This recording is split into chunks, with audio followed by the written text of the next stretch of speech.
Welcome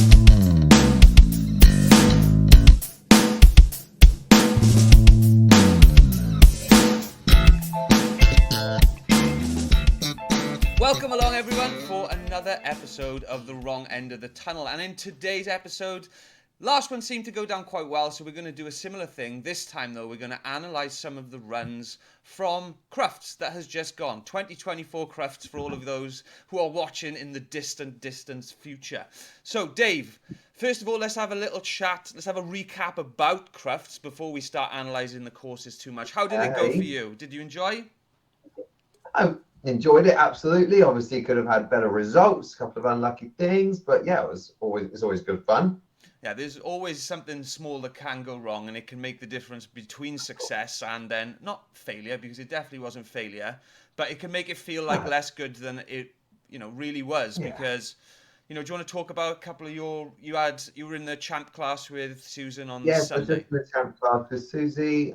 She had the long jump was weird this year. It was so shiny. I needed sunglasses on as I walked past it. I was like, oh, blinding me. I'm being a bit dramatic, but it was very bright. And I think if you look at I'm going to put a video up, and if you look at the video, there's a dead straight line to the long jump from the camera view, and it was so shiny. I think she just didn't even see it as a long jump. Susan's the kind of dog that doesn't, she needs to see things kind of before she'll do it. Otherwise, if it's something new, she goes a bit like, oh, what's that? And she just took the long jump out, but quite a good time on that run. And then second in the agility to Dolt, it was only like 0.2 off him, so I was super happy with that because Cliff is obviously phenomenal. Yeah, and then in the final, she had a little blip. I think we'll see, because we're going through that run, and her pole down, so we didn't get a place. Well, we did what we did. I don't know what it was, but yeah, we had a pole down in the final, which was my fault. But we can talk about that when we see her run. Yeah, but it was that you mentioned the long jump. I was going to bring that up. It caused a few problems for a few different dogs. I wasn't sure what the issue was to start with. It wasn't this, but I initially thought the end piece was too tall. But looking back at the runs, it's like you said, it was the reflection of the light seemed to make a big difference, didn't it? Yeah, it was that, and I think in a couple of classes it was just put at a slightly awkward angle, especially off an A-frame. And I think it was jumping into the wall a little bit. So I think a lot of dogs, I think that was the singles final. I think every large dog had it down. But I think a lot of us also have been training on the smaller long jump because we've only got a 4-foot long jump, actually, a soft one for tryouts. So I actually probably haven't done, even though I've made it very long, I haven't done one of the high ones for quite some time. So I think that I just need to remember to practice the UK long jump as well as an international one. Yeah, I think we spoke about it. About the fact that like Crufts being so close to the GB tryouts, it's very hard to prepare your dogs for both because they're both quite different, aren't they?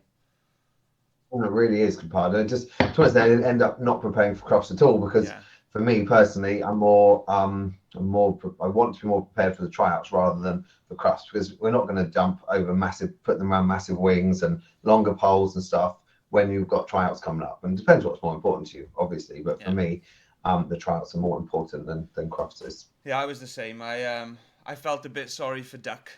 She was obviously qualified for the Novice because last year she came out for her first year.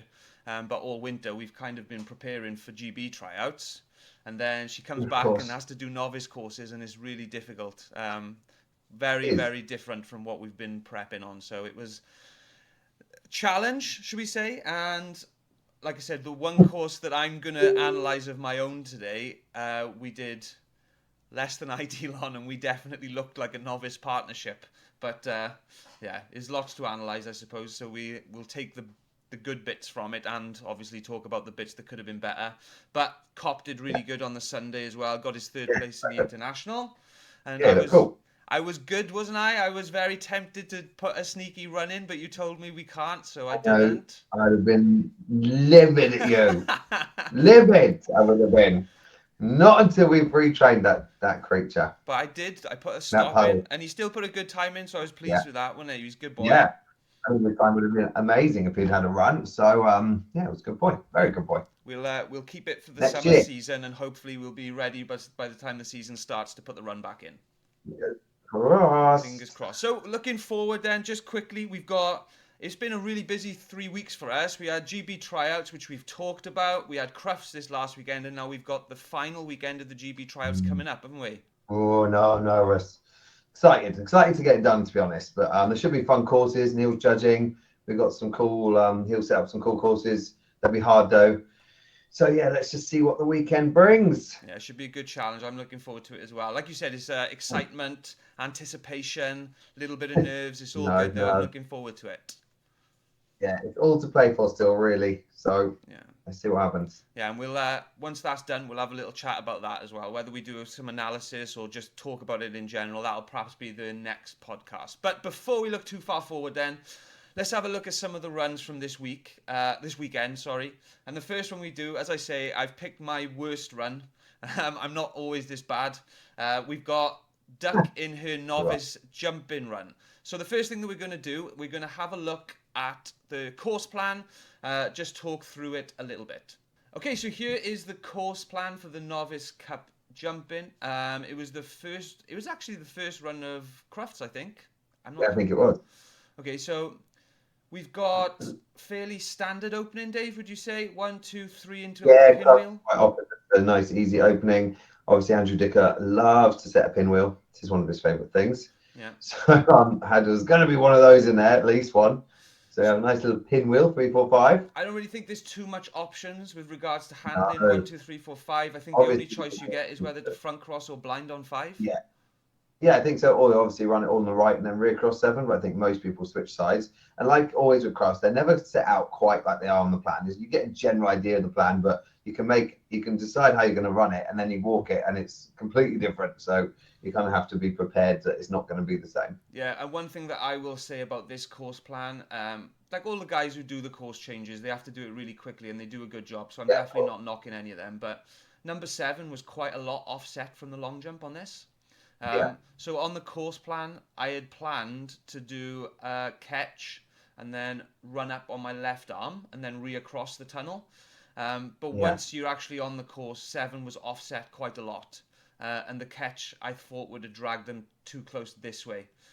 So I ended up doing it as a front cross and then a push into the tunnel. Oh, yeah. We actually made it better. It would have made it better, but obviously what happened, it did not make it better. But that was the plan. I just thought that's worth mentioning. And then obviously on here you can see after the weaves that 3 looks like a little bit of a trap. But what I will say is on the actual course, 3 was like this. It was way closer to the exit. Yeah, it was much closer to weaves than it looked there. Absolutely. So a lot of people who picked to blind the weaves, they didn't cross quick enough, and they opened 3 up. And there was a couple of dogs who took this as a trap. And then I think this is a very hard course because without the grid lines on it, for people to set this course up, it's hard because you can't measure out from the sides. And I don't know if they had a grid line on their course when they were doing a setup, but it needs grid lines on really to know exactly where to place each piece of equipment. Yeah, it was. There's a couple that were just a little bit off, and it just made it a little bit more difficult. So that was fine. And then the run home, this 13, 14, 15 wasn't a problem, but the tunnel curved towards 9 a little bit, so you kind of had to push this last line to make sure the dogs didn't come in. They had to basically change lead leg a little bit to push back out to 16. Well, that's what we always say about like if we use things twice. I don't always like using tunnels twice in different directions because it has to incorporate 2 jumps, 9 and 16. So it has to kind of be awkward. So you have to push. I don't like lead leg pushaways out of tunnels because it just makes it a bit awkward for the last line. But it is at Crufts, so you'd only have 2 tunnels. So it's sometimes quite hard to. Yeah, it is quite hard, and it's like I said, it's the fact that they have to set it up to a timetable, and there's no.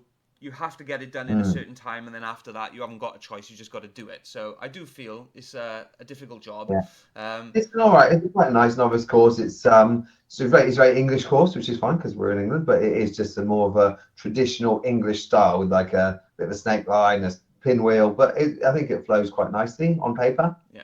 Okay, so that's the course plan. Let's have a look at the run now. Okay, so this is the start of the novice. I just released Duck. She goes through the tyre, and then she lands a little bit long there, and then I'm late, so I have to rush and put a blind in. And then this is the disaster. She turns the wrong way, and then I have to flick her away. Save that! Oh. And then she misses the bloody weaves. After all that, she misses the weaves. So we're going to watch the rest of it, and then we're going to highlight the bits I did badly and how I could have done it better. Yes. Oh, that was trap, that jump out the weaves, wasn't it? It was way harder, especially if you blinded. There you go. So, let's take that Okay. back to the Yeah. beginning then, Dave. I'll talk through the bits that I noticed were a problem at the time and what I was thinking. So, after 1 and 2, I'm going to press play now and I'm going to let it go to the part after she lands past the tyre. And what you'll Okay. see is she hits the tyre and I hear it. And then I don't manage the next turn. So, let's watch that. So I've just pressed start now. She's releasing. So you can't really see it, but she knocks the tyre. It doesn't open, but she hits it, and it was enough to take my eye off what was happening. And on the video here, you'll see I'm looking back. And my plan here was to handle this left turn with 2 arms, which is kind of a more decel for her. And essentially, I don't do that. And then she lands way too long. Yeah, the tyre looked like it was at quite an awkward angle, to be honest. It was a little bit different from the course plan, and it didn't line up with the dog's natural line. It wasn't straight at all. Even on the course plan, you can see it doesn't look straight. It should have been more to the left because it's just a bit of an awkward angle to put a tyre on. And then, yes, you're just running like a lunatic out there, didn't you? Yeah. Didn't put much decel in for the third jump. No, it's definitely. But the weaves weren't anywhere near the trap as they looked on paper. No, exactly. It was really strange with the way that things worked. And like I said, the hitting the tunnel, I knew that hitting the tyre, I knew that would be an issue at the start. And when I heard it, I looked back and then I stopped managing it. So she went too long on number 3. And then I have to hold on number 4 to pull her over it rather than her going round the back. So let's watch that. So I'm holding to pull her through. And now my plan was to front cross this jump, but I know I'm going to be late. So I have to change my mind and do a blind really quickly, and as a result, she lands long. There, I'm late. Yeah, but that wasn't a bad blind, to be honest. I don't mind that you had to blind that. Yeah, it just wasn't the plan, though. But it just goes to show that when something goes wrong, if you don't fix it quick enough, the rest goes wrong, doesn't it? Yeah, because you're always on the back foot then, and trying to rush to catch up, and it all goes to shit. So let's have a look at this bit where she turns the wrong way. It's possibly the worst bit of the course for her to turn the wrong way because she has to do a long jump at 90 degrees. So let's stop. Yes.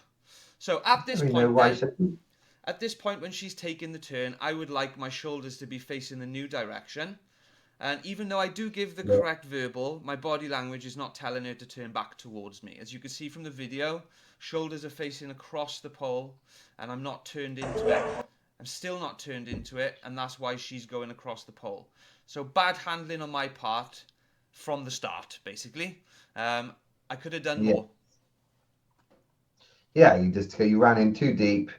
I do think the wings don't help on the Crufts as well. Those large wings, they just don't seem to wrap them quite as well sometimes. They seem to just make them more encourage them to slice than wrap, because we had a lot of dogs in a lot of the days actually flicking on slices rather than wrapping, and they usually are quite wrappy dogs. Yeah. So yes, 1, you could have listened to a verbal, but 2, yes, you could have helped out more with physical. You got in a bit deep. I think you could have sent from a bit further out. I think it was just like I said, just rushing, wasn't it? Playing catch up, yeah, just you're rushing the last bit. And to go to. And usually she does do a wrap, so. Yeah, she's usually really good off a verbal, but like I said, she wasn't this time, so I have to look at what I could have done to help, and that is what I could have done to help. And the other thing that is worth mentioning, like you said, had I been able to prep for Crufts, I would have brought these wings in, but I haven't. I've been prepping for GB stuff and she hasn't seen them, so partly my fault. None of us have. Yeah, to be honest, I actually forgot they had those massive wings at Crufts, the same as the Olympia wings, aren't they? Yeah. I assumed they just had smaller wings there, but no, they are the really big wings, and it does make a difference to how the dogs jump and how they see a jump. Lots of the small dogs really struggle with the backsides because of the extra large wings. Yeah. So it does make a difference to everything. So let's have a look at what happens now. I realise she's turning the wrong direction, and I immediately think, right, I'm going to have to call her to me, then flick her away. So it's a bit of a nightmare. Like she lands, and I'm thinking, shit, I have to front cross to get her back, and then I have to straighten her up, and then I have to flick her away. Yeah. So it was not ideal. You actually got over that long jump, to be honest. And me as well. I actually thought, at this point, we're done. Lucky they get marked, long jump markers. Yeah. So it was you that had that done, wasn't it? I don't know. Let's have a look at that again. I'm not saying it wasn't. I don't know. It might have been her. Luckily, she jumped the right side of it. She nearly jumped the wrong side of it. She did. Let's have a look. See if it was me. No, I think it was her. Then it hit you. Yeah, it was on the way down. But then we got through that bit, And I thought maybe I was late on the blind putting her into the weaves, but let's have a look. No, I don't think you were. No, I think And you decelled in. yeah, I think I was I don't even know something that why. maybe like she could just get a little bit better on. But again, if you want to talk about Crufts prep, the gap from the tunnel to the weaves was minimum distance. I would have done more of that as prep. You know what? I bet you haven't done a lot of straight line entries with her for a while. I haven't, And no. quite often they're the hardest entries. And we always do the hard entries, don't we? Discrimination, side on entries, hard entries from the side, from distance. Straight line entries are often, it's one of the last things I teach a young dog is a straight line entry, because I think that's the hardest one for them to figure out when they just see a line of straight bars ahead of them. Yeah. To actually come into decel to get the entry right, I think is hard. Yeah, and I think again it was a little bit as well from the winter where we've been doing a lot of work out of tunnels coming at speed, and she just hasn't learned to decel coming out of a tunnel. So again, not her fault. She went back through those weaves. Should she not have been eliminated for going back through those weaves? No, because she only weaved back through one. I think the ruling is they have to weave back Oh, yeah, through more than one. Is that right? Okay, they're allowed to run through them. I don't know. I'm not very good with rules. Yeah. I'd have to read up. So if they only go back through one, it's not an E. Okay. I think that's right. Now, when she went into the weaves, I wasn't sure that because I expected her to just find it. I didn't look at the entry. I only realised she missed it when I saw Andrew Dicker lift his hand up to say it was a 5. So that's why I let her weave through, because I didn't even realise she'd missed it until I saw him mark it. So yeah. Okay. Wonder why he stops us so late. Yeah, that's why. But there we go. That was my run. There was plenty of bits that we could have done better on there. Yeah. Finish was fine. The actual tunnel entrance was not curved toward at the end. It was not curved toward the other jump. It was curved toward the finish quite nicely. Yeah, let's just show that. So we thought that possibly this tunnel was going to be curved towards this jump, but it doesn't. As I say, it's different from the course plan. It curves out quite nicely, and you get a nice finish line there. So she actually got to run through there quite nicely. Yeah, quite nice. And right. Also, that jump before the tunnel was straight rather than angled to 14. Yeah. Yeah. And it's just, like I said, it just doesn't always come out like it is on the course plan. I agree. It's just a little bit different, but it's enough to make it quite a lot different. Yeah, just make it different. Walk it, yeah. Hi guys, Dalton and Jodie here from Better Dog. We have just launched our new product, Better Hydration, the goat's milk hydration drink for dogs. It's packed full of natural ingredients designed to give them that extra boost whether they are working, competing or just simply enjoy an active lifestyle. Head over to wearebetterdog.com to find out what it's all about and use your exclusive discount code WRONGENDOFTUNNEL for 10% off. Because every dog deserves better. So the next one that we're going to look at then, David, is yours, and we're going to watch it from the Large Champ Final. So, once again, first thing that we're going to do is have a look at the course plans. So here is the Large Championship Agility Final, the pinnacle of the weekend for all of us in agility. Again, I'm going to just let you talk about it, Dave, and what you see on the course plan and any dangers, any traps, all that kind of stuff. Yeah, so I really liked this course actually. It was good fun. It was a really fun final course, partly because it had some options in it too, which we'll talk about. So 1, 2, 3, I think a lot of people handled very differently. Some people handled it all on the right arm. Some people did a rear cross on 3s. I did a blind after the long jump. So loads of different options there, because I think everyone was a bit worried about the long jump after everything that's been happening. But I don't think in this run, any dogs had it down. I think it was on quite good pacing, but I'll talk about that when we come to my run. So push out for the slice on 6, A-frame, front cross 8. I think everyone did that, centre 9. Again, out this tunnel, out number 10 tunnel, you could either go to the left wing on the slice, which meant a lot of lead leg changes, or you could go for the inside wing for the frontal wrap, or get the blind in and backside wrap. So I chose the slice, and I think most people did. A couple of people chose the wrap, but the slice, I think, again, when I paced it out, was the quicker route because of the angle they then take the tyre. They get so much more speed through that slice. Tyre weaves. The weaves weren't as offset as they look on the paper. They were more straight line. Peel off the weaves to the dog walk. Now, after the dog walk, number 15, 16, it looks like quite an awkward line and looks like 20 might be a trap. Well, 20 definitely wasn't a trap. It was miles away. And the line to the tunnel at 16 wasn't as awkward as it looks here. They definitely made that a little bit different. Okay. 17, 18, 19, 20, this big loop. Obviously, you had to be out the tunnel to help them with 17 because there was a lot of trap jumps out that tunnel. And then a bit of a call in. 18 isn't actually facing the tunnel at all. You almost had to give them a bit. You had to let them jump a bit long on 17, and then they got a perfect line 18 to 19 to the finish. It was quite a fun finish because everyone was screaming, and you had to re-race down there. So yeah, I think on the whole, a really cool cross final course. I liked it a lot. Yeah, I thought it was good. I didn't, obviously I didn't run it by, I like the look of it. Couple of things from a spectator's point of view then, and you can tell me what you thought. Number 11 looks more offset on the course map than it actually was. Would I say, was that right? Or would you say that it was about where Yeah, it's it was meant to be? actually it was a lot closer to that tunnel than it Yeah, actually was. It was really tight. It was awkward to get the blind in and push to the backside wrap. So it was very close, and it was quite obvious to take the face of it. yeah, yeah, agree. It was more like shifted over Now, this way, I think, from the videos it yeah, seemed like anyway. And then, like, yeah, I hadn't actually seen this course plan, but 18, the angle of 18 looks way different from what it actually was.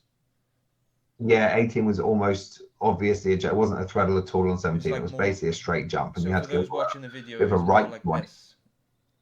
Yeah. Okay. So yeah, again, I agree with you. Nice. I think it's a nice final course. There's not too much in it, but there's Yeah, enough in it I to make it enjoyed it. interesting. So this is your run. They see, we come on and you're giving Susan a nice little massage. You leave her in a Thank start. you. Okay, so you can see there, or I'll talk about that in a minute when we go back to it, but I just made that blind off the long jump. She was quite nippy off the start. She was. Here, oh, she didn't go around that EM's jump. That was the downfall of my run. Yeah. She's Then my going pole well came though. down. Yeah, it was my pole down. It was my fault. I was messy on my front cross, but she was looking super speedy, even barking through her weaves because she does hate her weaves. She had every one of her dog walks was absolutely perfect. I was super happy with those. And look, I didn't even make it on the end on the last line. I had to layer. It was not my plan to do that layering at the end, but she kind of just shot out that tunnel like a little bullet, and I couldn't catch her. Yeah, but Too old and slow. so let's take it back to the beginning now. Couple of things that I noticed then, and I want you to tell me what you were thinking. I think I know, but I think it's good for other people to know as well. So, Susan, you leave her in a stand, and then you didn't leave her for too long, did you? No, I need to work on my way. She wouldn't break it, but I'm more worried about her. She sometimes nips past the first jump if I leave her too far. And because of the big wings, I Yeah. was worried she might just look at me rather than the wing. And because of her, I didn't set her in a straight line to that long jump because I was worried about her taking off too early again and crashing it. So I set her a bit of an angle to one. So as she landed, she would take 2 strides before the long jump to make sure she got in nice and deep to it and jumped it properly. Even then, she still hit the last element of it because I was a little bit late on my blind because of my start line. So that's what we're So going to it's do then now. something I need to work on. I need to get more confident with my start line, and then I can trust her a bit more. But she did it really nicely, and she was super speedy along it. Yeah, yeah, she. You said at the start that she kind of caught you by surprise. She did come off the start very, very fast. I'm just going to start it again now so that we can see her up to the tunnel, and you'll see what Dave means with regards to him not quite getting there as early as he would like to. But in all fairness to Susan, she read it really nicely, didn't she? Yeah, she did. She turned lovely into that tunnel too. Oh, she was speedy there. So she's coming off, and yeah. So what Dave is saying is by here, at the point where she's committing, Dave is still not crossed. Okay? So what you would like, Dave, is to be on the other side of the long jump before she's committing to it, right? Yeah, so as she lands, she's actually not just seeing my ass, she's actually seeing the full jump. Yeah, There's so a little bit of my ass in the way. There's a little bit of butt in the way. Yeah, you need to reduce the amount of junk in her face, and then. But she did really good there. Lucky Like, girl. managed to keep that last element of the long jump up, as you said. Let's watch that bit again. Yeah. So again, he's landing That's off what I was the most jump worried one. about. He wants to get that blind in early enough so that this should be clear, and Dave should kind of be more here. So she's got somewhere to land. Yeah. But she did really good, actually. I Yeah, think. she definitely did. She was very good girl to keep that up. She did knock it, and I heard it knock, and I did look back at some point, just going along to see, make sure it was still up when I was going toward the seesaw. Again, though, she did turn really nice on number 3 into number 4. If you look as she goes into that tunnel, you can see me look completely back at the long jump to see if it's still up. Have a little look. There he is. Looking at the long jump. Oh, it's still up. Very nice. Oh, brilliant. Keep going. Okay, so let's stop it onto the seesaw now. So she's on the seesaw. It's Nice a lovely seesaw. seesaw. Right, so this is the And bit this where was she the kind of downfall. squirms to come in, doesn't she? But then you stay on it. Fair play. You didn't leave it too soon. So let's have a look. Just see her. She wants to come to the face, but then Dave stays on it and pushes it to the back. Let's watch. She's in and she's out. Yeah? She literally pops out last minute, and I do think that wasted her that half second that she was off of, or something between. She was half second off Cliffy's time, and this was definitely wasted a little bit. I mean, I'm not saying she would have beaten Cliffy at all. Cliffy's incredible, but she definitely would have saved a little bit of time for that. I don't know why she wasn't going to the backside. I think again the big wings do put them off. A couple other dogs took to the face of that as well, and I was actually pushing her. You can see my foot is right there to push her out. Yeah. I didn't leave it to chance. She still wanted to nip in, the little bugger. But fair play to her. And She was very honest. Of that, she was good. She's always an honest little creature, bless her heart. But then because I'd wasted time there, I then shot off, raced my front cross, and didn't control it at all. She needed to put in an extra stride, and that's why we had the pole down. So let's have a look at So that bit. my She's on fault the for not A-frame controlling the front cross. Yeah, so like Dave said, basically because of the fact that he needed to kind of not overhandle, but ensure that she read it as the push round here, there. So Dave's standing a little bit longer than he would have liked to. He would have liked to be rotated at this point and running off, but he had to manage that bit a little bit. And what that meant is he's a little bit further back than he'd like to have been. So as she's coming off the A-frame here, he already should, ideally, in an ideal world, be on the landing side of that front cross to show more decel, Dave, yeah? Yeah, I think I just didn't rotate her enough. And then as she did take off, I didn't hold it to make sure she collected a bit. I just raced off to go and get that push out the other next tunnel. And that's when she just dropped those legs. I don't do a lot of those landing side front crosses. And I definitely don't work her enough on them to get the collection stride because she's generally quite tight.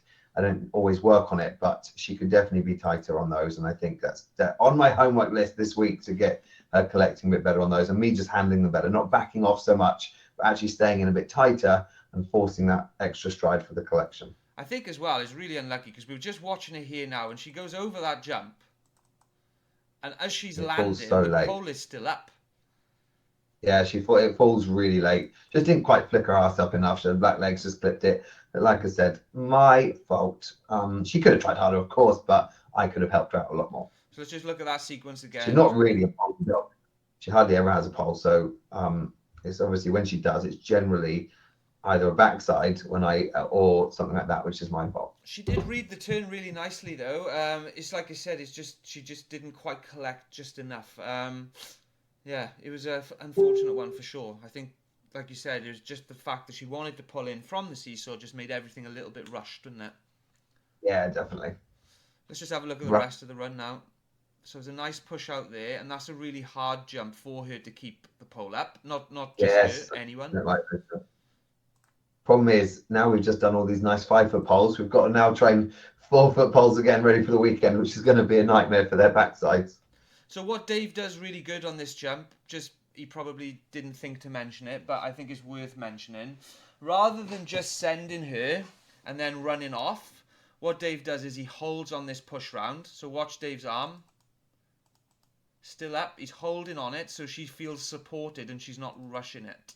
And now that she's over there, more now he's than the blind turn. That's it. Now he's reconnecting on that blind turn. But again, what I think is really good here, and again, maybe some people might not see this, Dave's line pulls away from the weaves to help Susan find the entry. So let's just have a look at that all in one go. Watch Dave's line. Now he's pulling away from the weaves. See? And that helps her find the entry. So from here, his line could be just straight to the weaves. But watch where Dave ends up. He's right next to the boards. So he's going away. And then he reacrosses to help her find that entry. So that's something that you're helping her with. It might be overlooked, but I think it's important. That could have made her either hit the tyre or it could have made her miss the weave entry. That's what I was worried about there. If I ran with the tyre on my left, I worried I was pushing into her line a little bit. And the last time I did that, she took a tyre out at the last tryouts. So I was making sure I was definitely not going to be doing that again. We're on the dog walk now, and I always like watching Susan's dog walk because she does about 1,000 lead leg changes. Oh, she's so cute on it. Anything to try and hit that contact. She's such a good girl. Especially she does an extended trot over it with her front legs. And like we said on that course plan, this looks quite awkward on the course plan, but I think it was set really nicely, and they get to land nice and long, stay in extension, and then really go through that tunnel fast. Again, she actually landed a bit long jump after the dog walk, which is why I didn't then make it to the top because I held. So a couple of dogs went and took that A-frame. Yes. So I was like, oh, make sure you don't run off too early in case she takes the A-frame. So I just held a little bit, got her in the tunnel. That's when I was behind for the last line and had to do that little sneaky layer. So watch as she's coming out the tunnel. Dave's job is to make sure that she doesn't come towards him and find this jump. And the way that he does that is he really supports this jump by putting his leg and his arm out and supporting her line. So watch. He doesn't start decelling until Susan is already committed to this jump. He's still pushing. And it's only as she commits, that's when Dave is decelling. Yeah. And I didn't want her to turn super tight anyway. So you can see from that spot, the line into that tunnel, the wider they go, the nicer route they get into that tunnel off of that next jump. What Dave's saying is if she turns too tight here, the natural line for this next bit is pushing this way.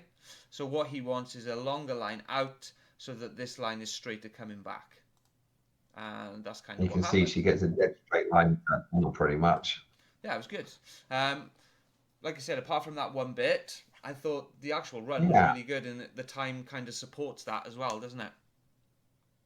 Yeah, well, she would have been like, I think she would have been third. I think so, but with her time, but obviously wasted that little bit of a wiggle. But we can all say that with our runs, and wasted it here, wasted it there. So for for a 4-year-old dog, I couldn't be happier with her, and it was like I said, my fault for not controlling the front cross with the pole down. So very happy with her. She looked super speedy, up with the best dogs in the world. I mean, to be anywhere near Clippy's time is always nice because she's just so good and so fast, and Lemons. So yeah, super happy with her. That's why I was going to give a quick shout out as well. Obviously, we all know Clippy's an incredible dog. She won the EOs and the Worlds. The other thing that I thought was worth mentioning as well was how well Lemon did. I thought her times were fantastic. Lemon's I've always had so much faith in Lemon. Like, I just always have thought she's an incredible dog. And no, it's just in so like second places and everything, man. It is frustrating. I had that with an old dog, Billy. He got so many seconds. A brilliant dog, but never quite got those wins.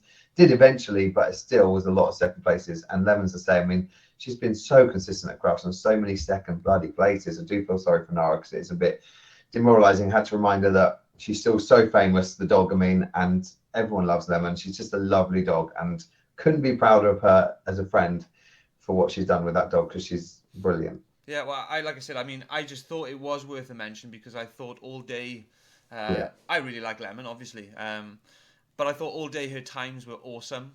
She's running really, really well. She had an awesome season last year with the second in the Worlds, and I feel her pain for her second places because I had plenty of them last year as well. But definitely worth a shout out because I was like, not impressed because I know how good Lemon is, but I just thought she was running so good and definitely worth a mention. Yeah. So funny because Susan and Lemon's times, we call them the prawns because they sometimes prawn over jumps, their little back legs up. Prawn power. But they get such similar times all the time, Lemon and Susan. They're really similar dogs in so many ways. Really try their hardest. They try to go clear. They don't try to have poles down. They'll jump stupid to try and keep the pole up. And yeah, and it shows at Crufts all their times were so close on each run. So yeah, to be anywhere near Lemon and Cliffy's time makes me super happy. The final one that we're going to look at then, we're going to look at Katrina Hans, or Kat as we know her. We're going to look at the small champ final course with her and her dog Sizzle. So first things first, let's have a little look at the course. Okay, so this is the course in question with Kat running with Sizz. And again, first things first, Dave, you can talk us through it. Like I said, mention the things that you think of as traps and then possible handling choices. So, championship final for small and medium. So 1, 2, 3 should, in theory, be quite an easy line, all on the left arm. So, and then 11 could have been a bit of a trap. And I think it actually was for at least one dog. 11 was a bit of a trap on that long jump, but I think because she was a bit too far behind. I remember that one. 4 into the weaves, got to pull off the weaves. Obviously, 18 on this plan is quite a big trap out the weaves. And then onto the A-frame, you need to switch sides. So you can either probably blind out the weaves, front cross out the weaves, or blind after 5, depending on how much you want to trust number 18 there, if they didn't take 18. A-frame on your right arm, over 7 and 8, that's quite close, but just in a little, don't even a backside really, just a left cue on 7 over 8, but you couldn't be too far down there. So I think you needed to get you need to do 9, 10, 11, 12. Yes, you kind of needed, the best option probably would have been a blind after 10. So, or not, you can throttle wrap 11, one or the other, and then do 12 and 13 on your right arm. So looks like the tunnel's actually not pushing to 10, but I think it is. So that's probably quite a hard section because all that speed up to 10 massively pushes them to the back of 11. So you kind of had to control 10 to throttle wrap or get the blind in after 10. 11, 12, 13 onto the seesaw. 14, 15, I suppose if you were behind there, they could have cut across into that tunnel at 9. Into the tunnel at 16, nice big fast line. I think a lot of dogs struggled taking that wall, if I remember watching that. There was it's quite a narrow wall. The other poles were 5 foot. I think it's 4 foot wide. So it was quite narrow and it was stuck in the corner. So I think a lot of dogs weren't quite seeing that and people were peeling off to try and get to the back of 18. 18 and then dog walk needed to really, I think, be on your left. So I think most handlers changed sides at 18, otherwise that tunnel was sticking out too far. And then just a nice drive down tunnel, dog walk, and onto the last jump. But yeah, so again, nice flowy course, lots of speed, some trappy areas. It can't be too hard at Crufts because there's so few dogs in it. If they make it too hard, then they just don't get clears and don't get anyone winning the ticket. So it kind of has to be dumbed down a little bit. I think this was actually set at quite a good level, hard enough, but not ridiculous. So the bits that I would say are the concern just going off the plan is, as you say, the trap off the weaves on 18, because if you're rushing to get down here to get a blind in, you might potentially leave number 4 too early and then just leave them take what they want. I don't think any did that, but I would say that is a concern. Now, Dave has said that he would pick to either cross in between 4 and 5 or in between 5 and 6. I think one way that you could potentially encourage more speed is to do a blind after the A-frame. That might be an option. Yeah. And then, like you said, everyone's going to be pushing up here. So it's going to definitely show the face of 11, like Dave mentioned. So if you can get another cross in, I think the best place is between 10 and 11. Otherwise, like Dave said, you've got to make sure that you're throttle wrapping on 11. And the important thing then is to not push again. Because if you push too much, the body language will push them to the face of the jump. Quite a trappy little area then as well, because if they do turn too tight in 11, they could look at the back of the long jump again. It's quite a trappy little section there. I quite like it because it's coming in from a lot of speed as well. It was quite fun. 13, 14, 15 then, off the plan. I think 15 is kind of like you need them to land long coming on to 14 so that this line becomes more swoopy. Otherwise, it's kind of offset. If they cut in tight, then it's more so looking at number 9 tunnel. Yeah, agree. And I think from memory, a lot of dogs were trying to pull in off this tunnel because the handlers were supporting 15 and then getting up here late. So the handlers were kind of there. Yeah. And the dogs were coming out looking at the handlers rather than focused on the obstacle in front. I think as well, because they were sending 16, then they had run up along the A for the dog walk. The dogs probably felt them peeling off to the left a little bit when they were into that tunnel, which is why they weren't firing on forward to get to that wall. I think it did make the handlers peel to the left, and I think as the dogs going in the tunnel, they felt the handlers peel off, and that's why they weren't all driving onto that wall at the top. Okay, so let's have a look at Cat run it first then. Then we're away. Over 1. Sizzle my schnizzle. Oh, she pulled off that long jump there. Oh, good fixing it. Well done for fixing it. That jump is quite a trap off that long jump as well, that one up to the left. And you can see from that angle. Nice. Auntie, she blinded before the A-frame. Very nice. Yeah. Good speed. Nice blind. What did you do here? Oh, it just got that blind in. I think that slowed the dog up a little bit, actually. It's a bit late there. Yeah. Good seesaw. Very nice seesaw for a little dog. You can see the handler pulling off to the left as going into that tunnel. You can see it happening on that as the camera position was perfect for it. The dog was going straight, handler peeling off. Right, so let's take that back to the start. Then. The first thing that we're going to talk is obviously about the only fault the Cat had. Okay, so let's have a look. What could Cat have done different on 2, 3, 4? Okay, so let's have a look at the start again.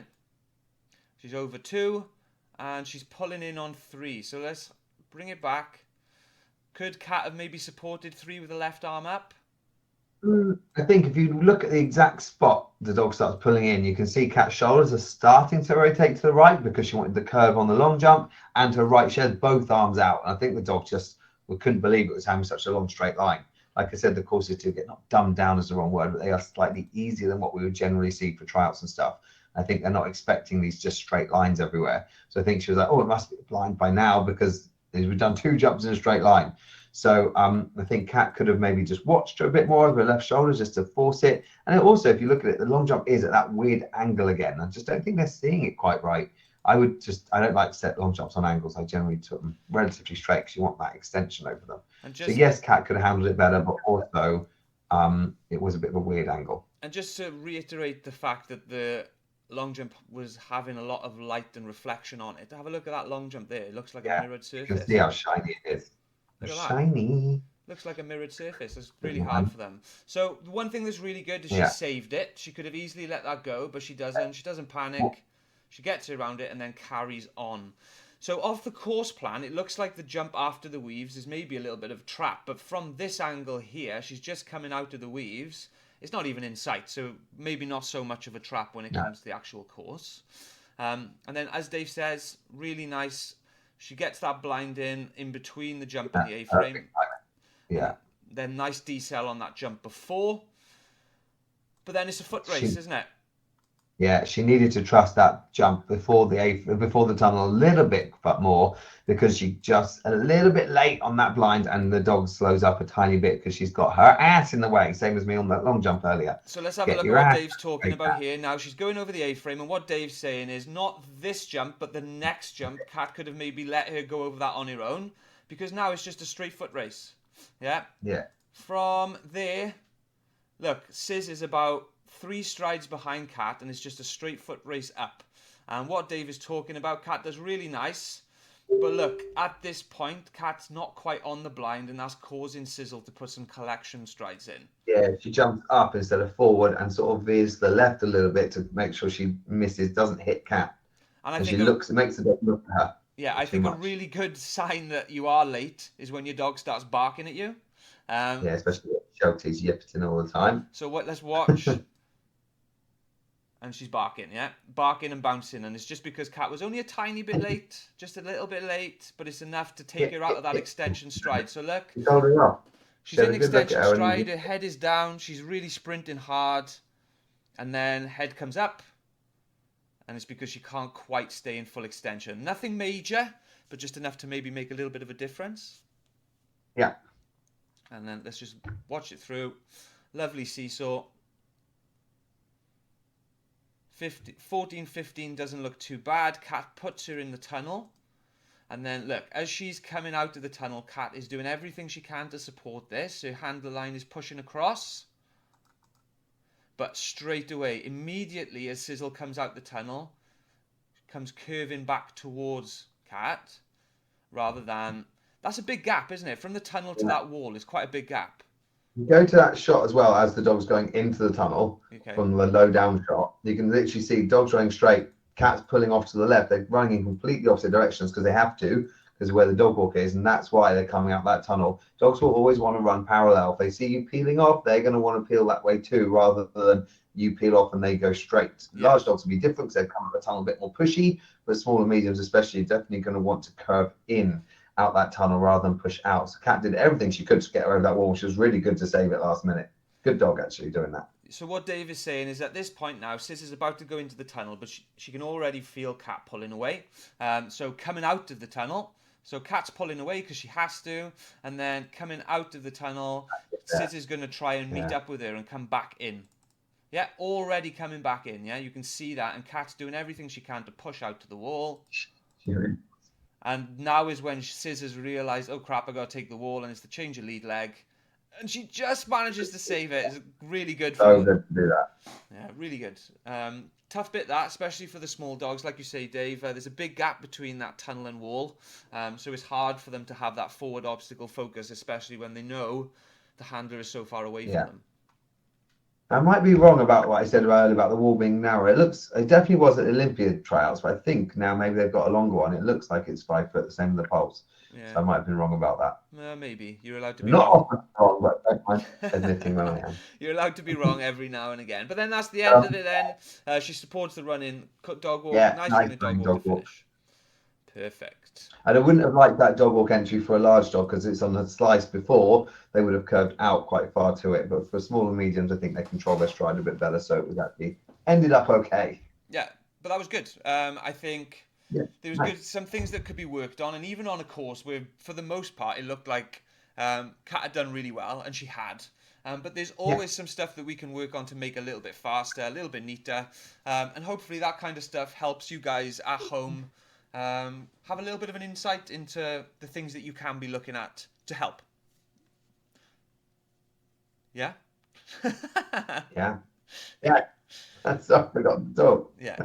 So that's it for us for today. Hopefully, again, it's something that you guys enjoyed. We will try possibly to do it from the next part of the GB tryouts. It really kind of depends how good the video quality is, because sometimes when it's being filmed off a phone, it's quite hard to see the different angles.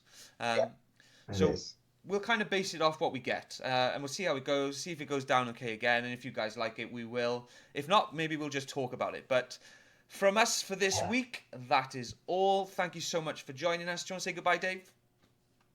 Goodbye, everyone. See you soon. And that is the end of the podcast. Thank you for taking some time out of your day to listen. I really hope you enjoyed. If you think you might know someone else who would enjoy, feel free to pass on all the information and share the podcast with them. And get involved on any of the social media platforms. It really helps the podcast grow, and I really appreciate it. See you in the next one. Bye!